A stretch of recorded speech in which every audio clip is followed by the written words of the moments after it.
Hey guys, this is Andrew at Wildstrong.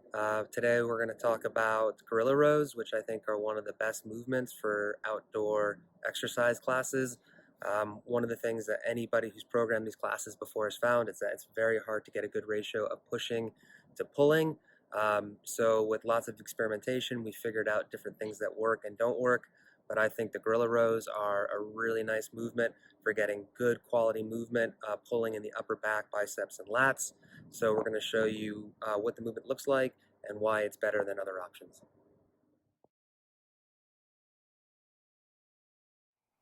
All right, so today we're going to talk about gorilla rows. We're also going to talk about rowing in general and any kind of horizontal pulling in outdoor exercise classes.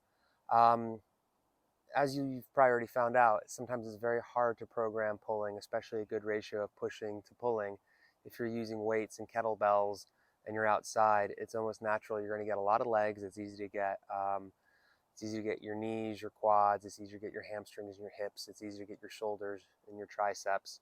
But it is relatively hard to get pulling, which means that any sort of pulling pattern, all those nice upper back muscles, your lats, your biceps, and also just a general balance between movements. So it's one of the big struggles when you're programming for things like this. Luckily, we have some good options. We have the hand over hand tire drag pulls, which are really nice. You have access to suspension trainers, which are really good, but because you need a tree, it means you don't always have as much flexibility in how you set up your workout. So sometimes it's kind of limited, especially if you need quick turnover, etc. So there are lots of ways to use kettlebells for rows, but a lot of them aren't always good for high intensity situations, or sometimes the pulling benefit is really limited because the position might turn it into more of a core exercise or some sort of anti-rotational exercise, etc. So I'll talk about a lot of the options. So one of the classic row variations you'll see quite a lot is just a bent over row like this. So you set somebody in this position and they row like that. But what I find is in a workout, okay, it's very natural that they start using their bodies more and more until before you know it, people are doing this. Essentially, they're doing a chainsaw row or a high pull, which is fine, but it's not the movement we want. We're taking something that we want to turn into a really nice controlled upper back pulling exercise and just something that has turned into a full body shoulder, maybe trap exercise, which is nice. It's a good precursor to snatching, etc. But it's not giving us the stimulus that we want. So this is a bad choice in a high intensity exercise environment because the form is going to fall down, fall apart. So sometimes you'll see variations like this where people um, will do a unilateral one, often substituting a bench for a big tire, something like that, putting one hand here and going like this. And this is actually a really nice strength movement. This is probably good in peer coaching or any kind of strength session. But the same thing, if you start getting really into it, you'll see that people start pulling more and more and more.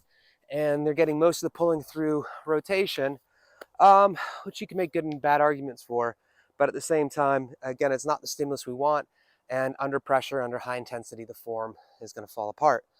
Sometimes you'll see people do variations of some sort of renegade row where you get a nice wide plank position. You come here. Okay, you see, number one, the range of motion on this is quite small, which is okay if we're going for the upper back, but it's not really the full range of motion that I want. And again, there tends to be a lot of twisting, and the actual weight you can move is going to be limited because you're in a plank position. It's a core. It's a nice movement, but again, it's not a great row. So I like the gorilla row because the gorilla row, they do a really, it's a cleverly designed movement that takes out a lot of the weaknesses of rows and high intensity thing. And what you do with the gorilla row is you start off with two usually identical kettlebells. That's going to be better. And you come over here and they're going to be roughly between your feet. You hinge over and you get into this nice position, and then you put your hands on each one.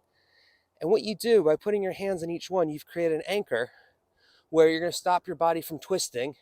Your hips will stay the same height. You're not going to use any of this motion right here. You're not going to use any momentum or hip power or leg drive to get it up because you're anchored in this position. And then what you do is you can either go one and the other like that. You could do a few in a row if you wanted.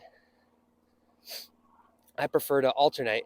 But as long as you keep your other hand on that kettlebell, it's naturally going to give you good form.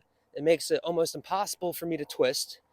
It makes it impossible for me to use momentum. And as long as I'm getting full range of motion and getting that palm to pit range of motion, it's giving me the exact stimulus that I want. So when you first see it, it looks like sort of a silly exercise, but actually, when you're doing outdoor high intensity classes, it turns out to be one of the better row variations.